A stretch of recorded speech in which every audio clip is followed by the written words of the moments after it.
Shalom, selamat pagi, selamat Paskah buat kita semua.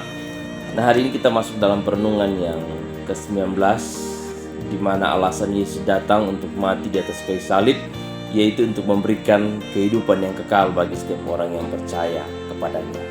Nah, ide kehidupan yang kekal ini adalah ide yang ditanamkan Allah dalam setiap kehidupan manusia, di mana Allah menciptakan manusia dengan gambar dan rupa Allah. Dan juga selain itu, dalam Pengkhotbah 3 ayat 11 dikatakan di sana bahwa Dia menaruh kekekalan dalam hati manusia. Nah, dari sinilah ide tentang manusia akan hidup kekal, manusia akan abadi, itu ada di dalam setiap manusia.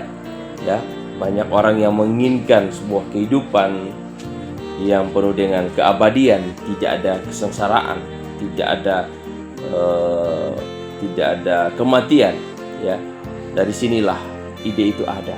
Namun ide itu hancur lebur, ya, ketika manusia menolak atau ketika manusia memberontak kepada Allah, ketika manusia jatuh dalam dosa. Di sana dikatakan karena upah dosa adalah maut, ya, Roma 6 ayat 23. Karena dosa mendatangkan kematian. Dari sanalah kematian menjadi momok yang menakutkan dalam setiap kehidupan manusia. Kematian bagaikan sebuah monster yang ditakuti oleh manusia, menjadi musuh manusia yang paling ditakuti. Nah, tapi saudaraku yang kasih dalam Tuhan, mari kita berbahagia, mari kita bersukacita, karena firman Tuhan berkata bahwa karena begitu besar kasih Allah akan dunia ini, sehingga Ia mengurniakan anaknya yang tunggal, supaya setiap orang yang percaya kepadanya tidak binasa, melainkan beroleh hidup yang kekal. Haleluya.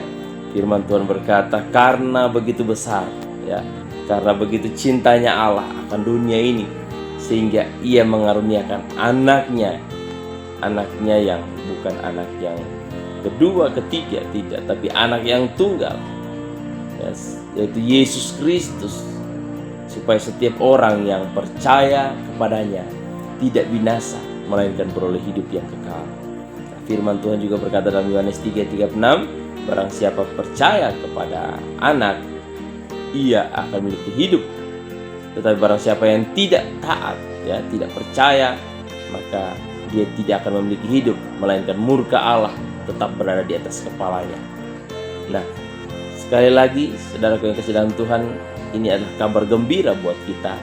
Inilah kabar sukacita buat kita, di mana kematian melalui kedatangan Yesus untuk mati, ya, di atas kayu salib, yaitu Dia mengalahkan maut, ya, dengan kematiannya, bahkan kebangkitannya Dia mengalahkan kuasa maut, ya. Mautlah dikalahkan, mautlah ditelannya oleh karena kematian dan kebangkitannya. Maka setiap orang yang percaya, setiap orang yang taat kepadanya tidak binasa, melainkan beroleh hidup yang kekal. Firman Tuhan juga berkata dalam Roma 6 ayat 23, sebab upah dosa adalah maut, tapi kasih karunia Allah ialah hidup yang kekal bagi setiap orang yang percaya kepadanya. Demikian firman Tuhan perenungan pagi ini.